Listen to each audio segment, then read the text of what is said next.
बिस्मिल्लाहिर्रहमानिर्रहीम।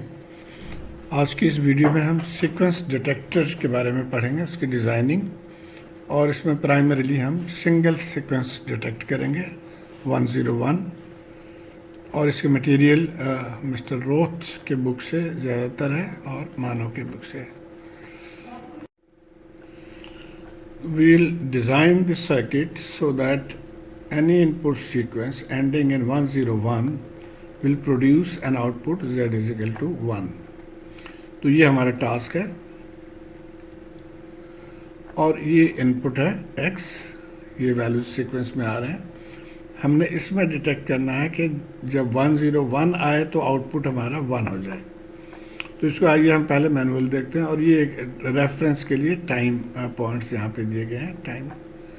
तो हम यहाँ से चलेंगे 0 नॉट रिक्वायर्ड तो आउटपुट 0 हो गया, फिर 0 नॉट रिक्वायर्ड तो आउटपुट 0 हो गया, 1 रिक्वायर्ड है क्योंकि पहले बिट हमारा ये 1 है, लेकिन हमने 101 पे आउटपुट 1 करना है, तो अभी सिर्फ 1 है तो आउटपुट 0 है।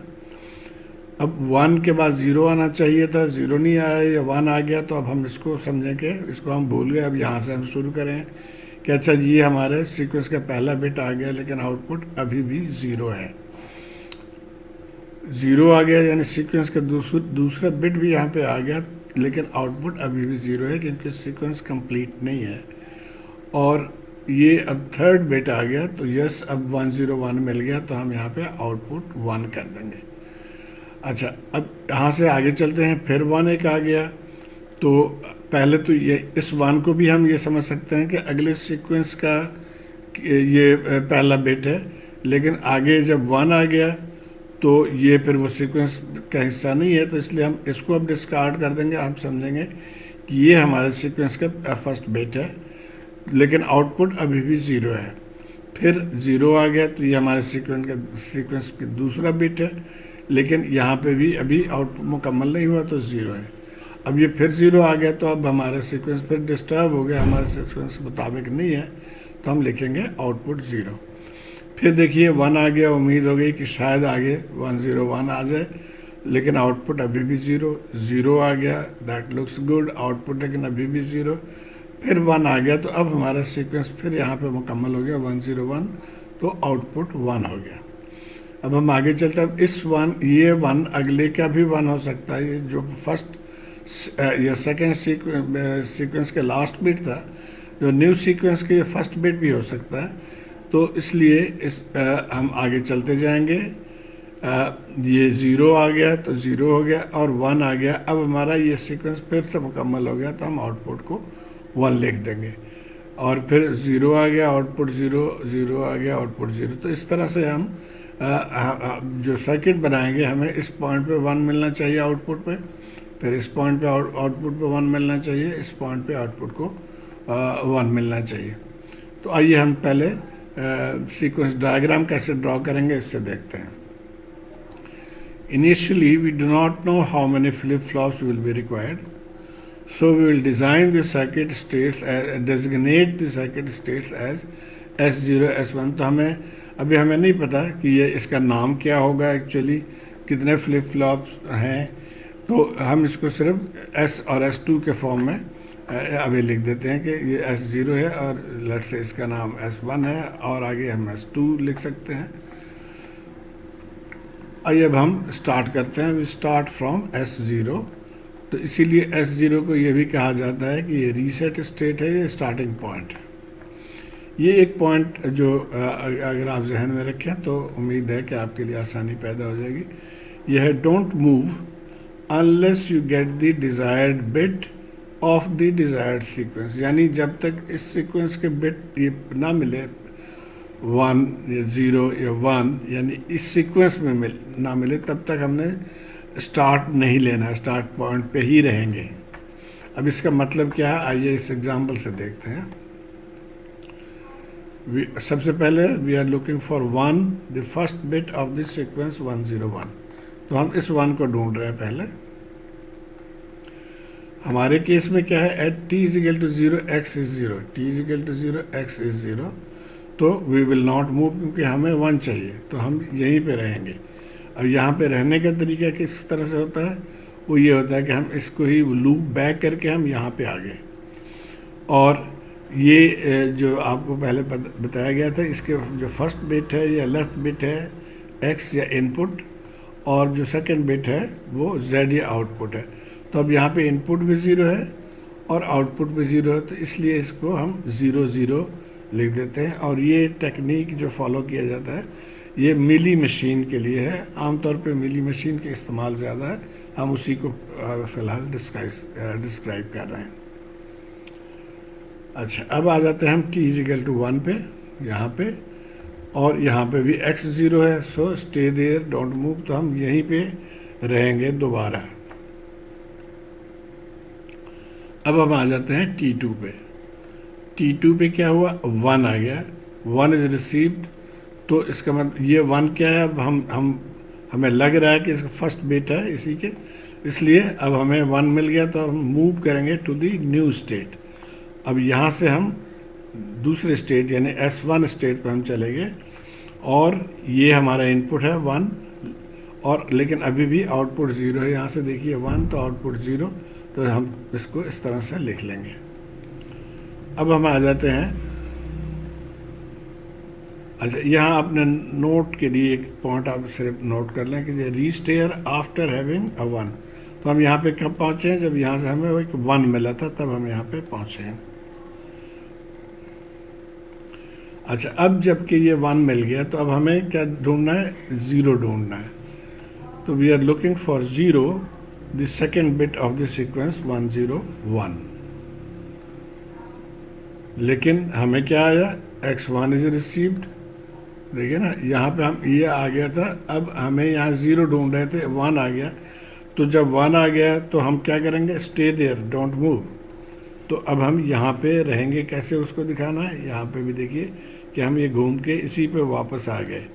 जब इनपुट 1 है और आउटपुट 0 है तो हम यहीं पे वापस आ गए। आगे चलते,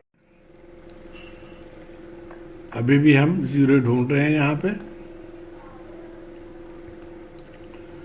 अब T4 पे देखिए, T4 पे 0 आ गया हमें। तो अब 0 हम ढूंढ रहे थे, 0 मिल गया, तो हम क्या करेंगे, move to the new state. अभी न्यू स्टेट एक स्टेट हम और यहाँ पे ड्रॉ कर लेते हैं S2, तो हम उस पर अब मूव करेंगे। तो ये देखिए हमने S2 स्टेट ड्रॉ कर दिया। अब यहाँ से हम यहाँ मूव करके आ गए। ये दोनों इनपुट अभी भी 0 है, इनपुट 0 है इस केस में, और आउटपुट भी 0 है। यहाँ पे हम इनपुट 0 और आउटपुट 0, तो इस तरह से यहाँ हमने लिख लिया।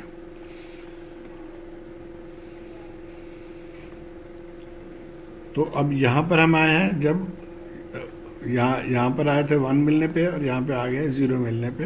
तो ये भी यहाँ पे एक नोट कर लें कि 1 0 मिलने पे हम S2 पे आए हैं। अब आगे चलते हैं। अब हम क्या ढूंढ रहे हैं, 1 ढूंढ रहे हैं, क्योंकि 1 और 0 यहाँ से मिल गया, तो ये थर्ड 1 को हम ढूंढ रहे हैं। तो T5 पे देखिए, T5 पे हमें 1 मिल गया, so the search is complete. अब आगे हमने क्या करना है, सबसे पहले तो आउटपुट को हम 1 कर देंगे। अच्छा, the question arises whether the circuit should then go to a new state और बैक टू S0 और S1। अब यहाँ पे ये सवाल है कि ये तो कंप्लीट हो गया, हमने यहाँ पे ढूंढ लिया था, 1 मिल गया था, लेकिन हम अब जाएंगे कहाँ। हम या तो S0 पे चले जाएं, रीसेट हो जाएं, या S2 से S1 पे आ जाएं, या कोई न्यू स्टेट हम बना लें, एक और S4 3 बना लें। तो उसके लिए आप देखिए यहाँ पे हम इसको एक्सप्लेन कर रहे हैं, because this circuit is not suppose to reset. बाज़ दफ़ा सवाल में दिया होता है कि जो ही आपको पहला सीक्वेंस मिले तो आप रीसेट हो जाओ, लेकिन यहाँ पे ये नहीं लिखा हुआ कि रीसेट हो जाओ, इसने कह रहा है कि आगे चलते जाओ। तो because this circuit is not suppose to reset when an output occurs not mention in the question, so we can not go back to 0। तो हम 0 पे नहीं जा सकते। अच्छा, और क्या ऑप्शन है हमारे पास, however because the last one in this sequence T5 पे जो है can also be the first one of the new sequence, यानी ये 1 जो है ये अगले सीक्वेंस का पहला भी हो सकता है। ये तो इसका लास्ट था, लेकिन ये पहला भी हो सकता है अगले सीक्वेंस के लिए। तो इसलिए अब हम यहाँ से S1 पे चले जाएंगे, क्योंकि यहाँ पे जब 1 आने पे हम यहाँ पहुँचे थे यहाँ से, तो यहाँ पे भी जब 1 आया तो हम S1 पे पहुँच जाएंगे, और न्यू स्टेट बनाने की ज़रूरत यहाँ पे नहीं थी। तो अब इस तरह से हमारा आ गया कि S2 से हम S1 पे चले गए जब इनपुट 1 है और आउटपुट भी हमें 1 हो गया।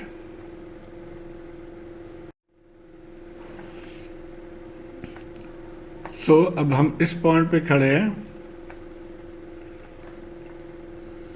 अब यहाँ पे 1 मिल गया, फिर हम 101 के लिए अब अगले को ढूंढेंगे, 0 को ढूंढेंगे।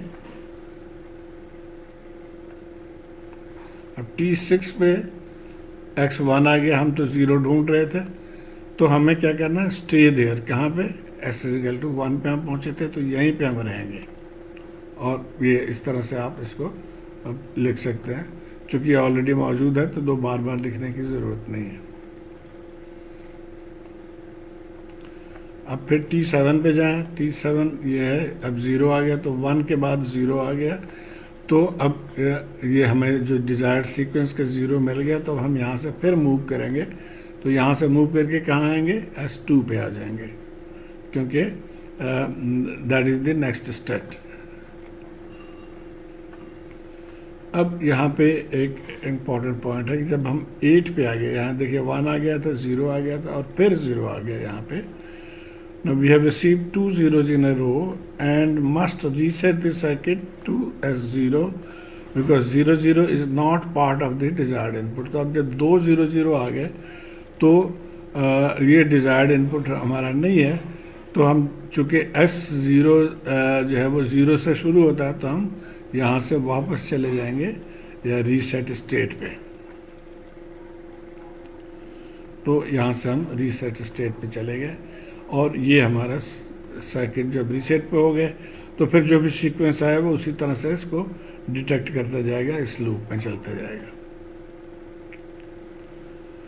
और ये इस तरह का डायग्राम जो है, जिसमें हम यहाँ पर लिखते हैं इनपुट और आउटपुट, उसको मीली स्टेट ग्राफ कहा जाता है।